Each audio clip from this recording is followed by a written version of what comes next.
YouTube. Welcome back to my channel. Long time no see. Today's video is going to be a video that I don't really want to make this video, but I figure, everything going on, I have some thoughts and I just want to talk about it. And I was going to make this video about 2 weeks ago, but it just never happened. So now we're going to talk about it because everything is just, it's crazy right now, but this is the change. We're seeing small steps of change happening right now, and that's really beautiful and amazing. But we need more. We definitely need more. And one thing I just want to start off with is that this video is going to be about Black Lives Matter, everything going on with that, Black Revolution, Black Liberation, everything that encompasses that in this country, in this world. But the first thing I want to start off with is, I know for the past 2 weeks, ever since the wrongful killing of the unarmed black man, George Floyd, rest in power, the world has been on fire, literally and figuratively. And I know for the past few weeks, everybody's been on their soapbox on Instagram, Facebook, Twitter, TikTok, every place that they can be on the internet, YouTube, whatever. And everybody's been talking about this big, high-profile killing of an unarmed black man by the Minnesota police. And just the fact that that police officer was on his neck for 8+ minutes. And there's a lot to go to talk about that and unpack with that. But one thing I just want to start off with is the past 2 weeks have been hard for a lot of people, long for a lot of people, tiring for a lot of people, but especially for Black people.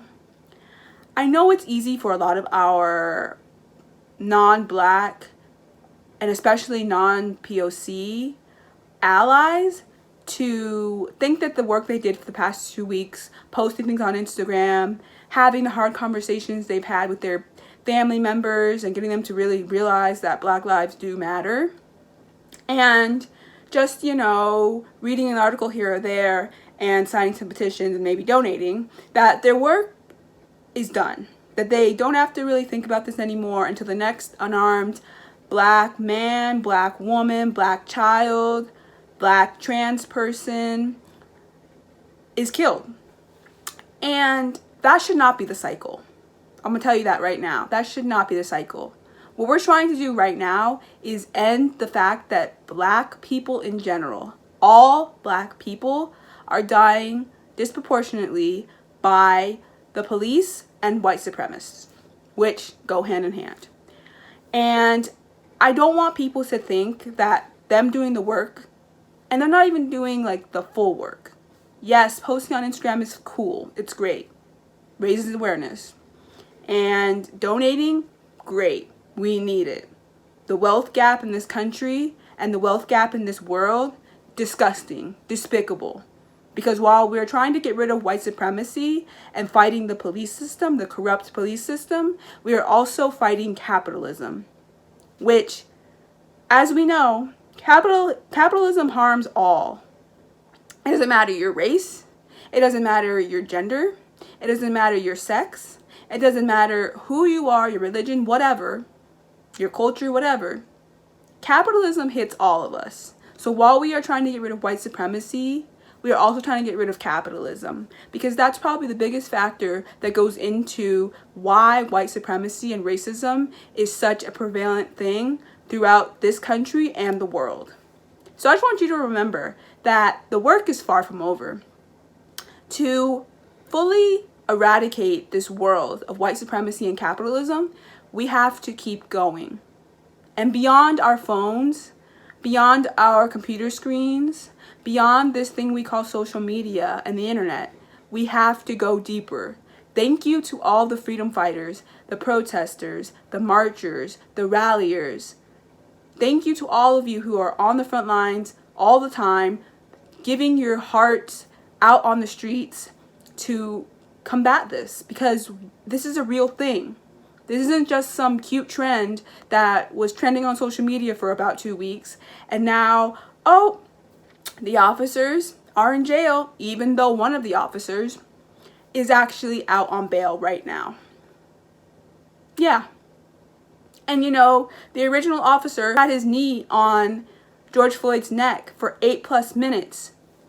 You want to know how much time he got? 40 years. 40 years. And I just want to remind you all of something that I see on Facebook almost all the time, which goes into something else I'm going to talk about a little bit later. But I see this post go on Facebook a lot. And it's actually a very saddened post that gets posted and shared widely all the time. One, I think it's important that they post it to show people the realness of this corrupt system that we live in. On the other hand, sharing Black death is triggering in so many ways, and I will talk about that later. But there's this post, it goes around all the time, and it's of this very young, I will put it on the screen somewhere so you guys can see it, but and he was executed. Basically, he was put into the electric chair and executed over a crime that he did not commit. And it's really sad and horrifying because the pictures really paint a picture. This boy couldn't have been any older than like 11, 12, 13, I don't even know, but basically he couldn't even reach like the helmet thing to put on him. He couldn't even reach it. So I think they had to put like books underneath him just so he could reach it. And the look on this poor boy's face will bring anybody to tears. It is just ridiculous. And it goes back to Emmett Till, Tamir Rice, and all the other very young people, young Black people who are killed unlawfully over nothing. Trayvon Martin, over nothing. And, you know, the fact that that officer who had his knee on George Floyd's neck only got 40 years disgusts me. Disgusts me on a level that I can't even comprehend. Because the amount of young Black children who are killed unlawfully every single day is disgusting. And that's just in the United States with our stupid racist police and our stupid racist justice system, which is just garbage. Garbage. And I know this is a whole different topic. This doesn't even like, this has something to do with what I'm talking about, but it's like a different topic. But don't even get me started on the child slaves that they have in Africa, basically in the fields mining for the chocolate that Hershey's and Nestle and all the other chocolate companies use on a daily basis. Yeah, the Hershey's and the Nestle that you guys eat all the time and put in all your stuff and is full of chemicals and GMOs and not good for you. Yeah, all of that comes from African child slaves in Africa. But that's another story. That's something else. We won't get into it, but like I just want to remind you that this is a global thing. This isn't just in America, that all over this world, Black people and darker skinned people, no matter your race, are disproportionately killed. And there's a wealth gap. There's a wealth gap between the higher, lighter skinned people and the darker skinned people of each and every culture.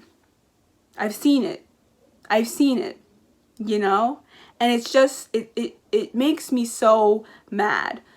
So let me just get into some of the topics I wanted to talk about in this video. So I mentioned how sharing Black death is very triggering for a lot of Black people. Now, this has been happening.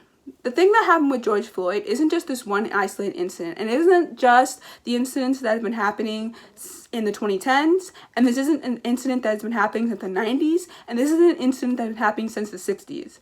This has all been happening since 1619. That's a very pivotal date, because that is when the very first slave ships were brought on to Turtle Island. And so once the Europeans came over to Turtle Island, thanks to Mr. we don't name him, but Mr. Colonizer 1492 came over to Turtle Island and said, oh, they have great riches and, you know, all this land and stuff. Let's go colonize that area, right? Call us Indians, call us all kinds of things that we are not. And then after the Europeans came over, tried to enslave Native Americans, tried to enslave indigenous people of Turtle Island, and that did not work because we kept dying at high rates, they said, well, let's go over to Africa.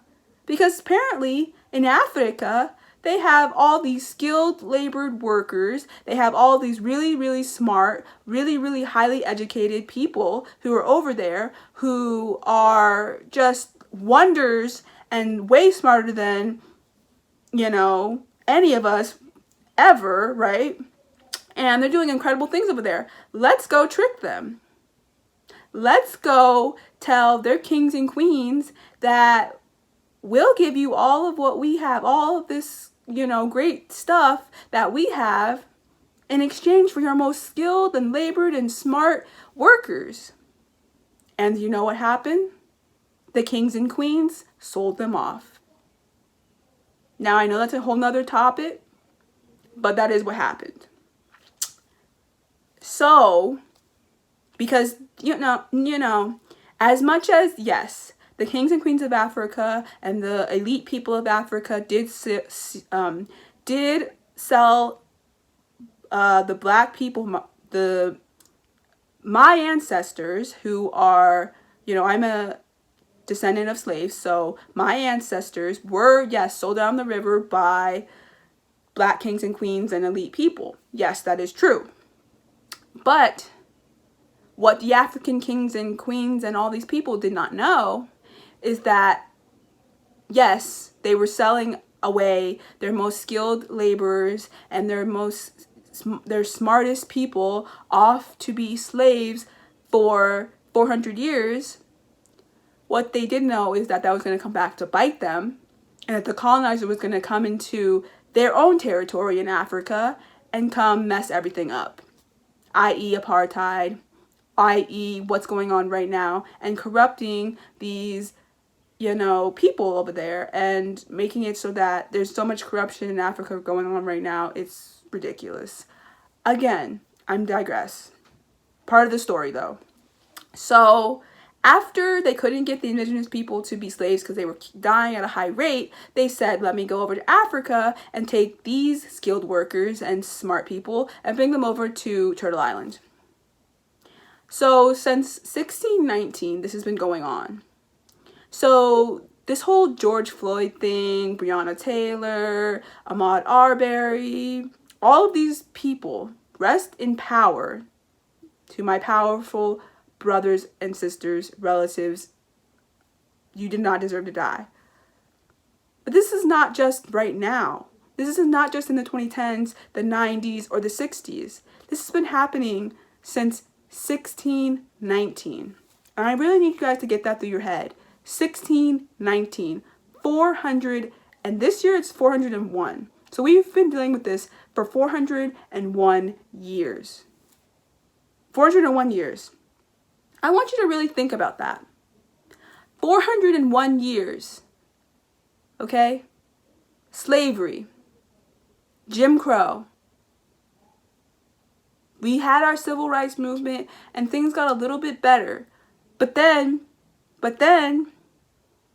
you had the institutionalized racism, and you had the crack cocaine, and you had, you know, the police who, as we all know, the police come from the KKK and are trained in that way of thinking. And so many other things that have just brought us down so many times. Education being terrible. When we even do start our own communities and try to really have, Black wealth, i.e. Black Wall Street, they burn those things down. They don't want us to have any wealth because they don't want us in their communities, which makes no sense. Okay, this is what makes no sense. You don't want us in your communities. Fine. Fine. We don't actually really want to be in your communities, but fine. You don't want us there? Fine. So we start our own communities, and we start our own Black wealth, and we start our own things, and we try to be the best we can be.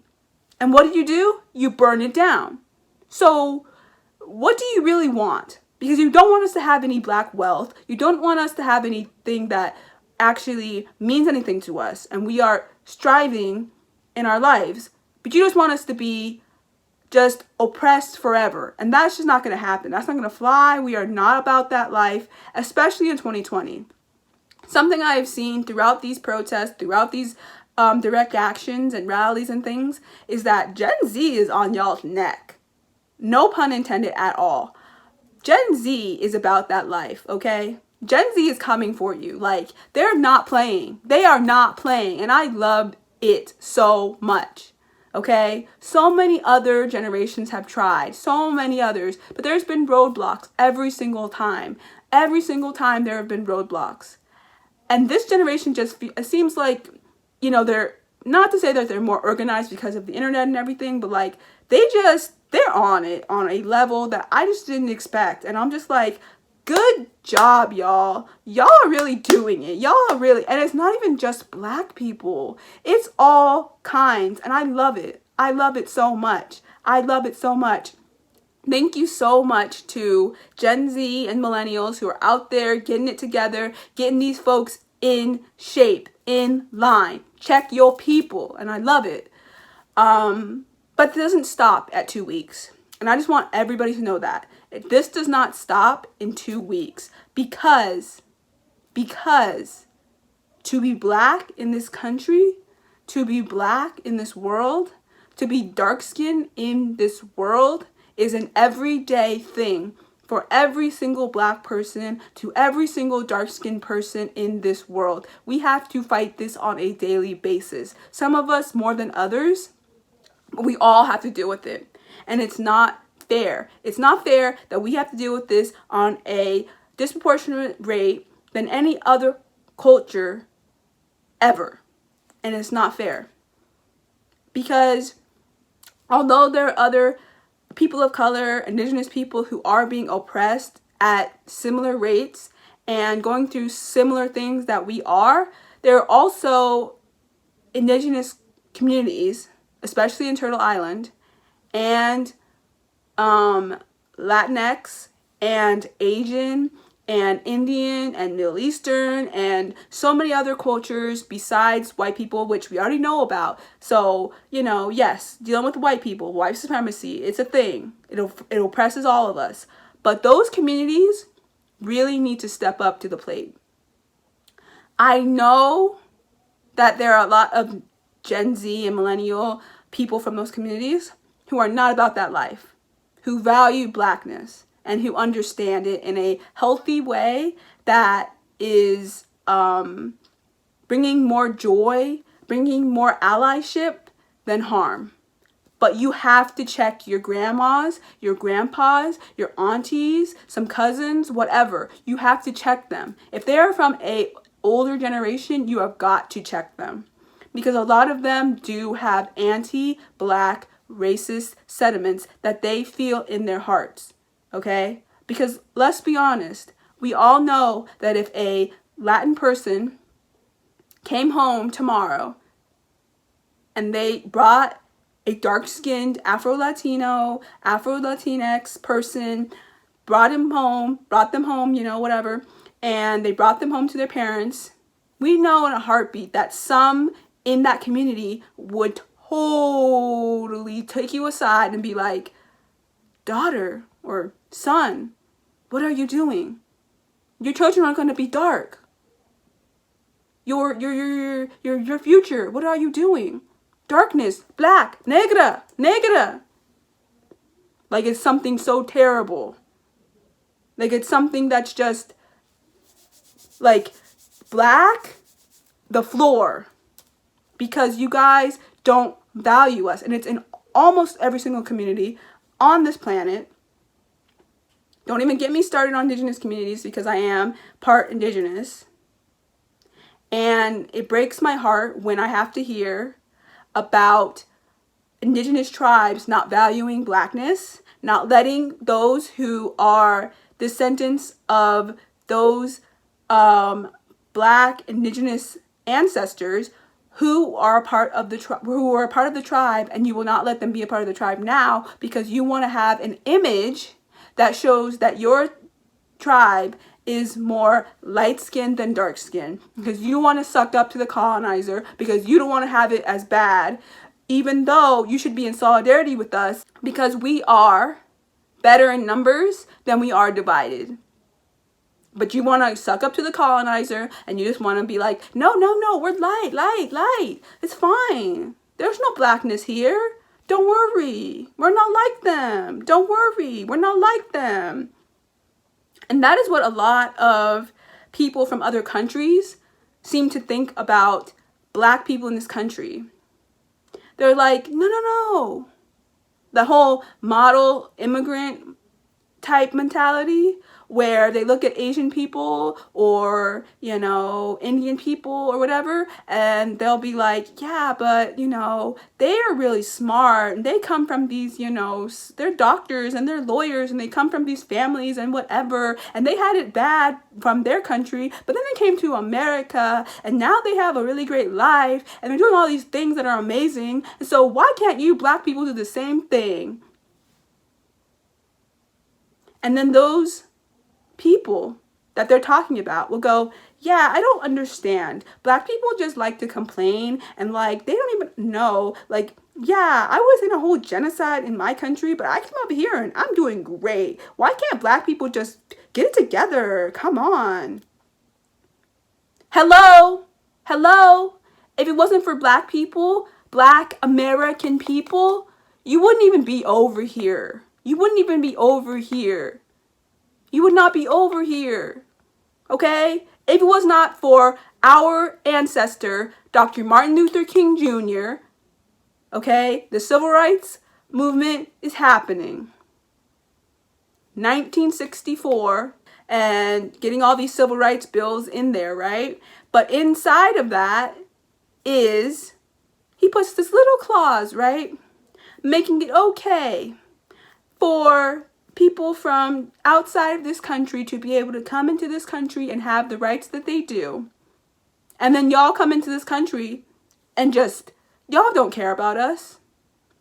I just recently learned that the person who called the cops on George Floyd in the first place was an Arab American.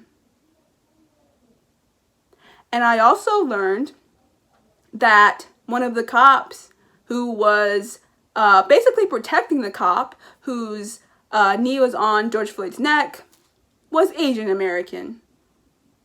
And that the cop who was on George Floyd's neck, ex-wife now, because she decided to divorce him, even though she knew he was a racist. I feel some type of way about her. She said, let me divorce this man, because she was getting backlash. But apparently the Asian cop who was protecting the cop who was on George Floyd's neck is the brother-in-law, or the ex-brother-in-law now, of him, because his ex-wife and the cop are brother and sister. You see? So this is your fight too. You need to stand with us, because we're tired of living in a world where we have to deal with it from white people, which we expect from white people. At this point and forever, we expect it from white people. We do. At this point, it's just common knowledge. White people are going to be racist against you, and that's just that. Not all white people, but a good majority, y'all are just going to be racist against us, and that's fine. We've dealt with that for our whole entire existence since 1619, and we're going to continue to deal with it until y'all get it together. But it's a lot harder for us as black people, as another group of a person of color group living in this country to have to deal with racism from other groups of color. It's not fair. We, as Black people, have probably stood with almost every single group of color who's been oppressed. We have fought by your side to make sure that you all have rights, to make sure that you all feel secure in living in this country and safe, so that you don't have to deal with the atrocities that we go through on a daily basis. And we're not saying it's perfect, because honestly, it's not. Every single group of color and indigenous people have dealt with their fair share of heartache and hardships. And as we know, people of color will always deal with that. But what's sad and what's annoying and what makes us mad is that y'all don't stand with us when we are fighting for our lives. Black lives matter, and you need to just deal with it. Some of you are racist, and you need to deal with your racism and get it in check ASAP. ASAP. Okay, so like I was saying before, and sorry if this video gets really, really rambling and really like all over the place. I just have a lot of feelings. I have a lot of emotions. As a light-skinned Black woman, I will never feel the pain or the anguish that my darker-skinned brothers and sisters feel on a daily basis. Never in my life. But I am still Black. I am still a Black woman.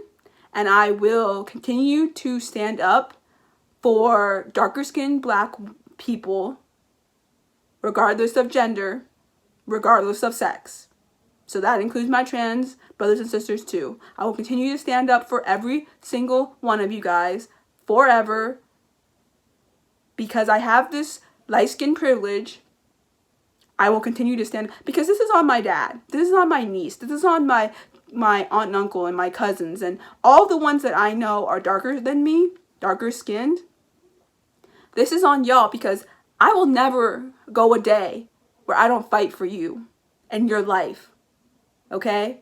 Because I know that I can walk down the street and I can still get profiled. No doubt, because I am Black, People are going to profile me just by this afro that I'm wearing right now.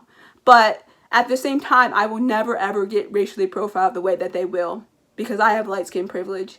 And me knowing that and me taking the steps necessary to fight for you is important in my life, because knowing that I have relatives, I have family members who are dark skinned, who don't deserve to die, matters to me on a level I can't even explain. So I will forever fight for you, forever.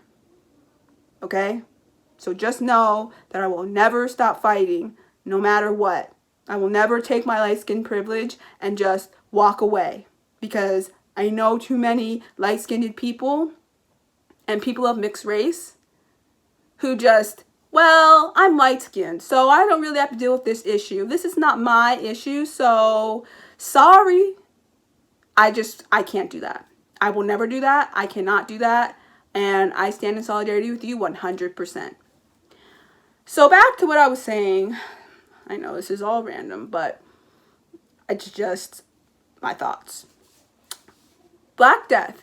So a lot of Black people, especially Gen Z and millennials, who spend majority of their time on the internet, especially on social media, have in small ways become very desensitized to seeing Black Death on our screens.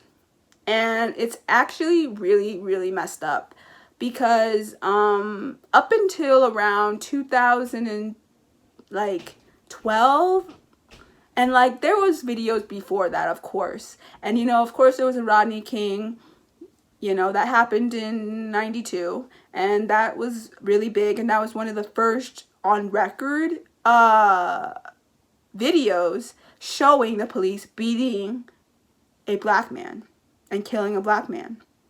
So that was really big. But I think the really biggest shift happened around It started really a little bit around Trayvon Martin, but then it really got big around Mike Brown. Ferguson was really the rallying cry, and the first time that a lot of people, non-black people of color and white people, first saw first-hand accounts of black death by the police and by white supremacist racists.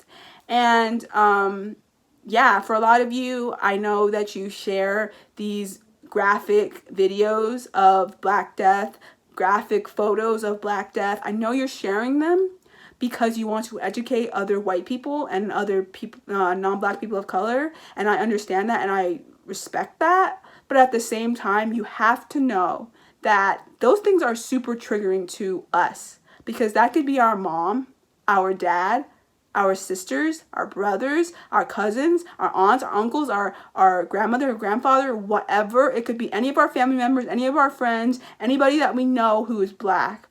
It could be one of them. And so it's triggering to us to see on a daily basis every other thing on our social media being a picture of some black person dead, or a picture of some black person, even if it's an ancestor at this point, of a black person being lynched, or a video of, you know, a police officer killing a black man, or, you know, all of these things. Like, it's triggering. It's so triggering to us, and you really need to know that, okay? Because showing just that constant showing of Black death is just so triggering. And for a lot of Black people, basically all Black people, we have something called post-traumatic slave syndrome. And basically what that is, you can look up more about it on YouTube, and there's books on it and different, you know, articles, and you can definitely look up this phrase. But post-traumatic slave syndrome and PTSD in general is basically where Black people have been so assaulted in this country since 1619 that it is literally in our DNA to feel the pain of our ancestors.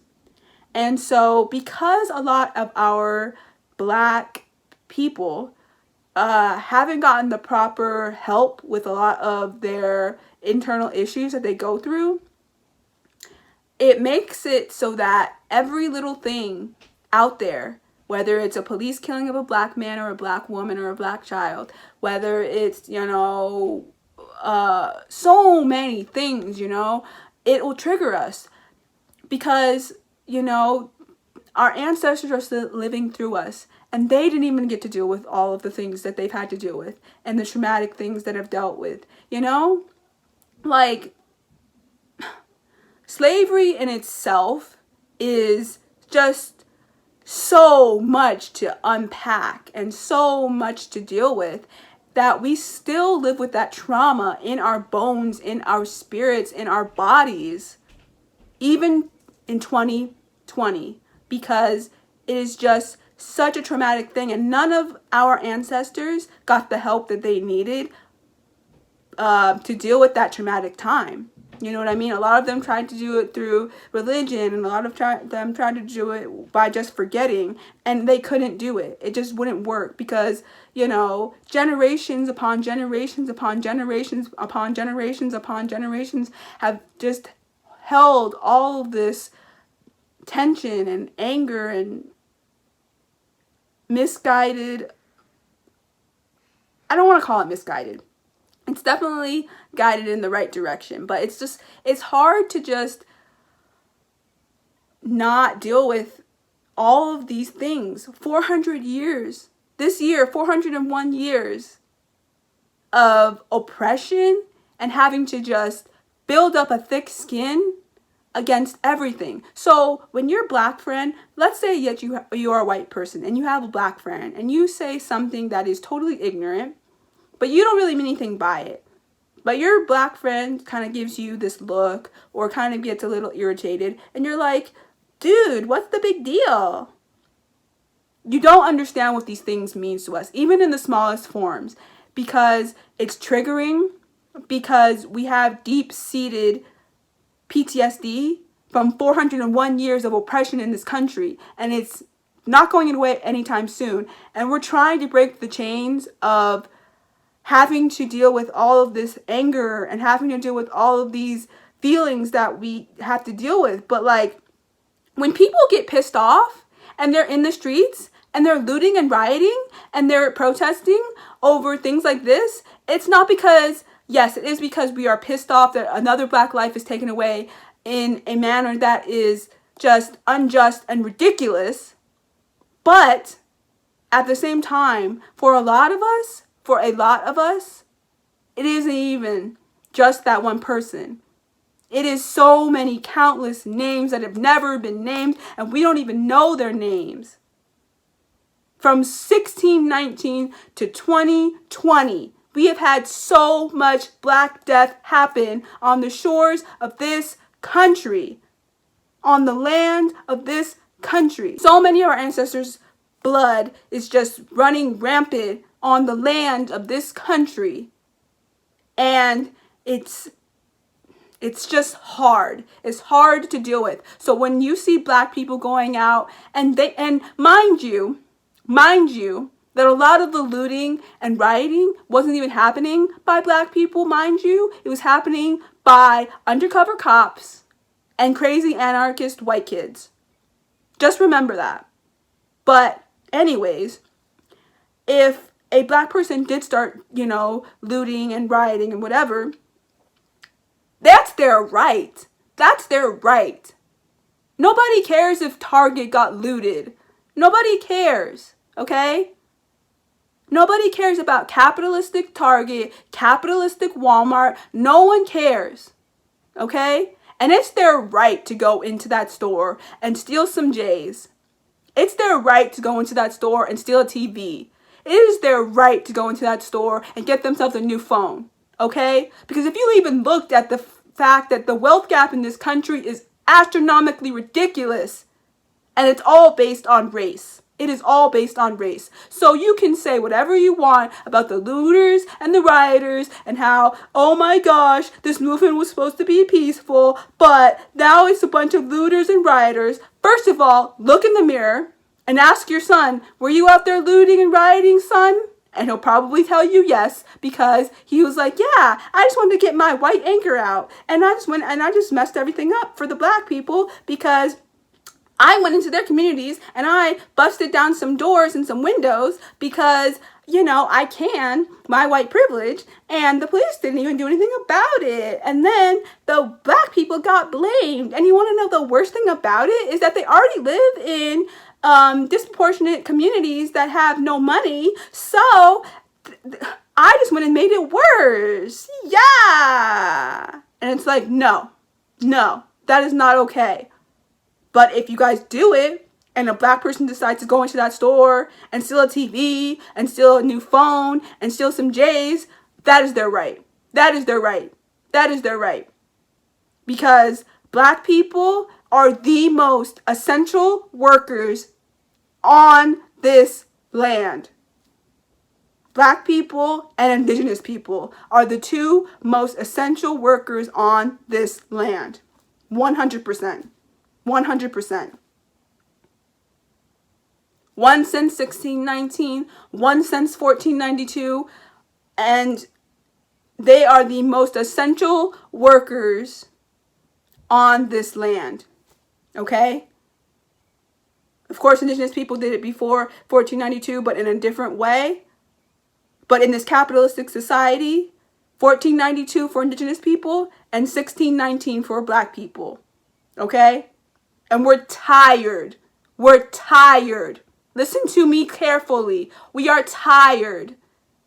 And it's not fair. It is not fair. There should never be a gap, a wealth gap between the lighter privileged people and the darker skinned people who do all of the work. And that goes globally for all communities. As I've already said in a video that I did with my mother, which you can check out, I already talked about this, but in Australia, the Aboriginal people only make up about 2% of the population because Europeans came over there, and not even the nice ones. Let's get that clear. Because when the colonizer came over and said, hey, let me come over and colonize this land. Hey, let me go take over this land that's not mine. It wasn't even the good ones that were like, oh, let me go be peaceful with these people and let me try to go cohabitate with them and maybe we'll just get along. No, they sent over their rapists, their criminals, their looters, their rioters, their every person who is just evil, they're murderers. They sent them over to Turtle Island and they sent them over to so-called Australia and they came over and they killed innocent women, children, and men. And they just ravaged the land. And then, what did they do? In this country, they brought over African slaves. In so-called Australia, there's a 2% population of indigenous Aboriginal people. Who, by the way, only due to skin color, Aboriginal people are one of the very few Black and indigenous cultures on planet Earth, besides people in Africa. So, it's ridiculous, y'all. It really is ridiculous. And the Aboriginal people are being killed at a disproportionate rate in Australia as well, because they're dark-skinned and because they're indigenous. And it happens all over the world, like I keep saying. It happens in Asia, but they don't want to talk about it. It happens in India, but they have their little caste system and all of that BS.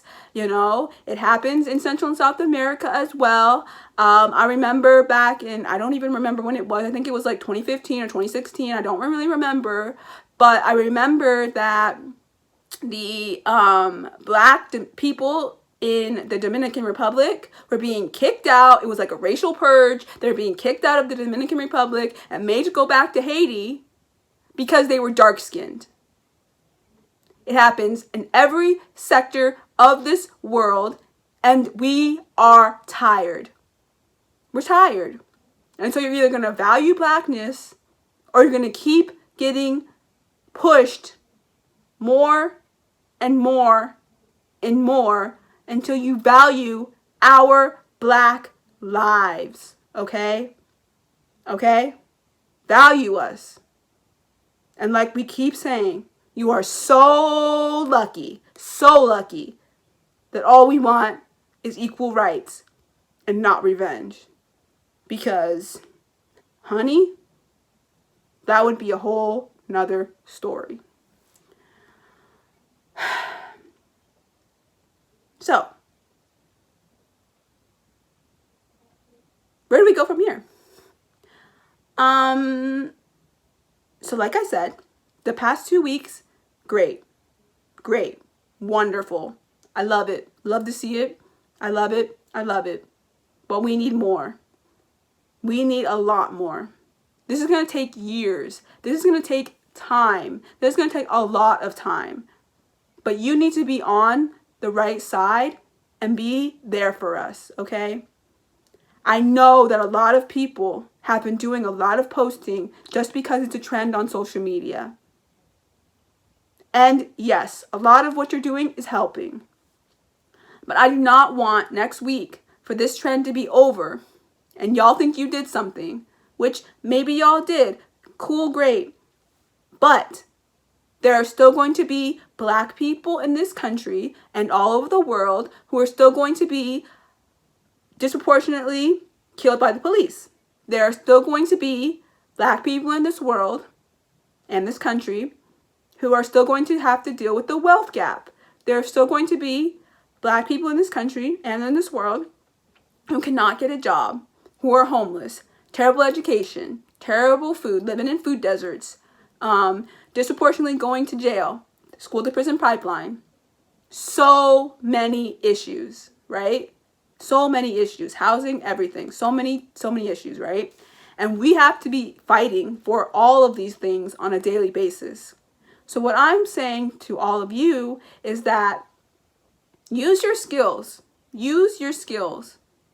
If you are a lawyer, help these people out. Help these people get out of jail on wrongful convictions. help, you know, especially the ones that are in there for stupid, petty things like on weed charges. We just get them out of there. That's not fair.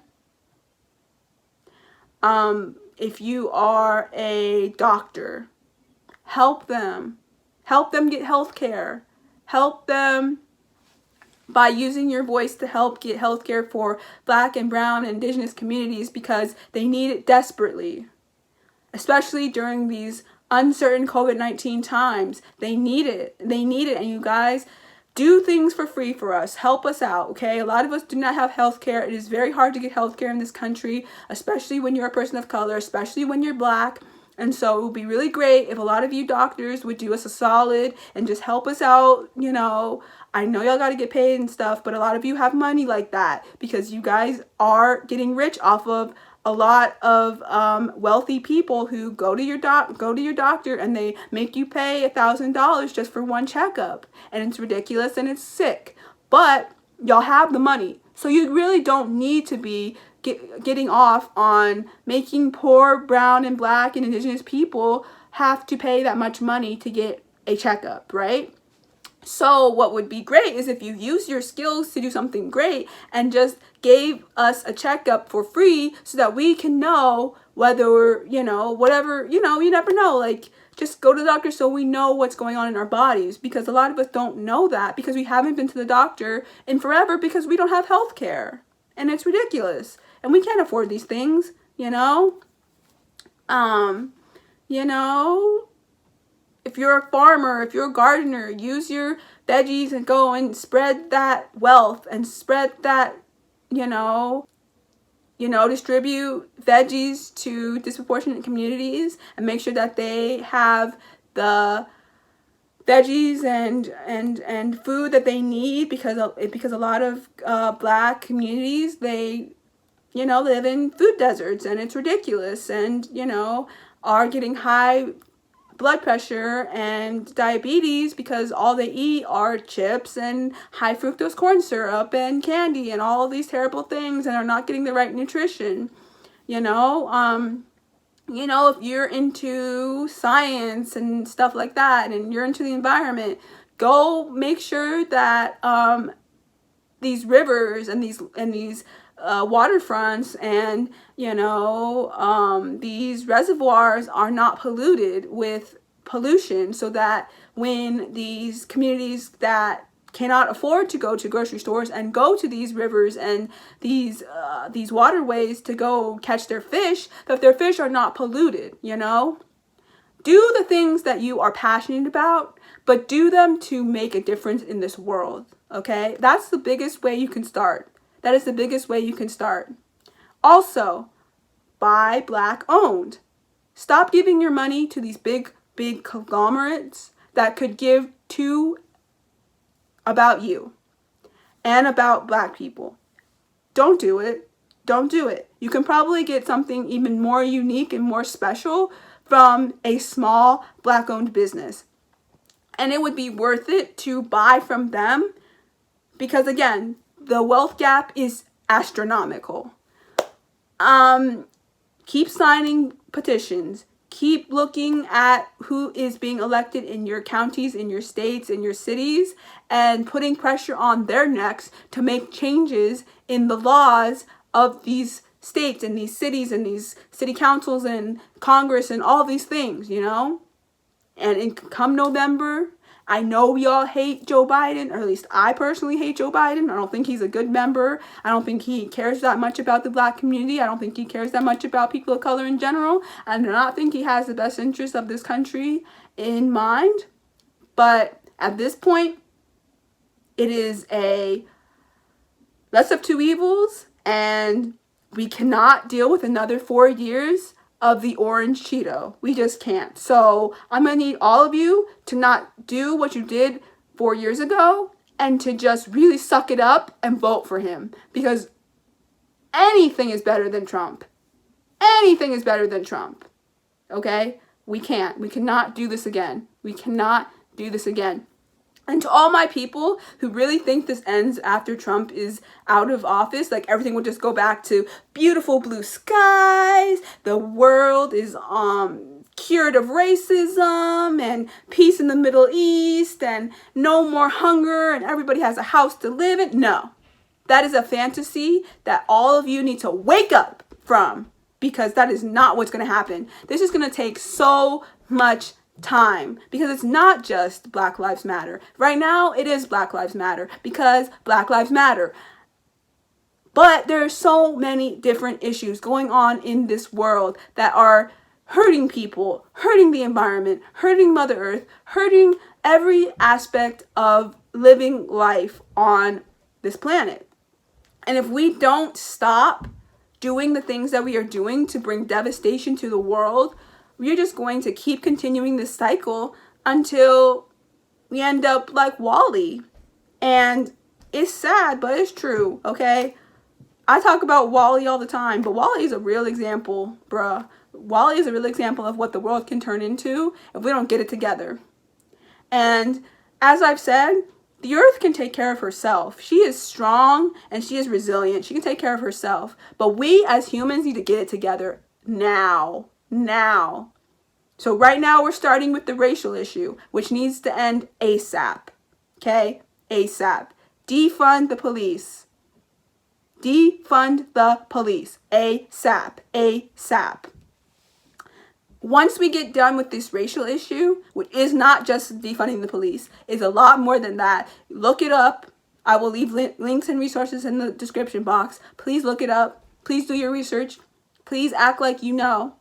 There are books, there are YouTubes, there are podcasts, there are articles, there are everything under the sun. You are not illiterate. You are not dumb. And you have the resource to be able to listen and learn. So do it. Okay? Also, but once we're done with the race issue, we need to do Indigenous rights. And once we're done with that, we need to deal with, ICE. And we need to deal with, the farm worker issue. We need to deal with all of these things. And yes, all of these things are happening at the same time. Because there are people who are fighting different fights all at once, and who are in solidarity with different fights all at once. And that's really important. We need that at this time, okay? We need people fighting all of these fights at one time. But right now, the mainstream is dealing with Black Lives Matter, so today we're going to be dealing with Black Lives Matter. Tomorrow we're going to be dealing with Indigenous rights, and we're going to be dealing with ICE and getting that abolished, because those kids are still in cages, and that still enrages me. And I just learned that they're using tear gas on these poor babies, and they just lost another 1,500 youth, another 1,500 kids. What are we doing? What are we doing? What are we doing? Also, so yeah, all of that is happening at the same time, and we need to have it happen at the same time. But for now, we're dealing with the racial issue. And I know that this world and these people and this community and this I know that most people today have the attention span of a cracker, so they can't even really function or focus on more than one issue at a time. But for real, get it together, okay? Yes, right now we're going to deal with the race issue, and that is really big and really important, and we need to deal with it ASAP, okay? Defund the police and get these corrupt politicians out of office, and really try to allocate more money into Black and brown Indigenous communities ASAP, please. And just stop making it hard on us to live our lives in this world, okay? And then, once we've absolved racism in a few billion years, then we can deal with all the other issues, right? But those issues are still going to be being dealt with simultaneously, because we have to deal with them simultaneously, because we need people to be working on different things. So like one community can be working on Black Lives Matter and racism stuff, and another group can be dealing with ICE, and another group can be dealing with Indigenous rights, and so on and so forth. It needs to happen simultaneously, okay? It does. So yeah, I probably have so much more that I could say in here, and You know, you can listen to me ramble forever, but I will not do that to you. I just really wanted to come on here and talk about some of the things I've been feeling since all of this happened. And yeah, I have a lot of great links I'm going to leave in the description box. I actually wrote a blog which will go more in detail about how I'm feeling. iceturtlegirl.blog, check it out. And yeah, just we need to deal with the fact that every segment of this earth is anti-black, and deal with it now, because if we don't deal with it now, more and more and more and more and more and more and more and more and more and more and more black people will be dying at disproportionate rates. And it's not fair. Deal with the wealth gap. Deal with it. Deal with it now. And check your anti-black grandmas, grandpas, uncles, aunties, cousins, whoever, friends, whatever, coworkers, doesn't matter, check them. When they want to say a racist slur against black people, check them. When they want to go on TikTok and make racist videos, check them. When they want to say the N-word, check them. Check your people, please. Check them. And be the good allies I know you all can be. Because we are tired and we cannot do this alone. So until y'all stand up, and I mean really stand up and get it together and fix yourselves, this will be a continuing saga that will happen for the rest of our lives and eternity. And this is a very important stepping stone in a moment in time. And I just pray that this continues, because we need it desperately. 401 years. 1619. 401 years of oppression. It's not cool, guys. It's not cool. So, anyways, this is just my very long rambly ramble about so many different things. And I might actually make a part 2. So, because there's a lot of things I left out. So, yeah. If you enjoyed this little rambly rant on Black Lives Matter and everything I've been feeling for the past 2 weeks, please give it a thumbs up, subscribe to my channel, and leave all your amazing comments. And if you try to say anything that is discouraging or is all lives matter or is basically anything that just is not on the right side, we're gonna have problems. But you'll just get blocked anyway, so it's fine. Okay, so yeah, until next time, my beautiful people, peace and blessings.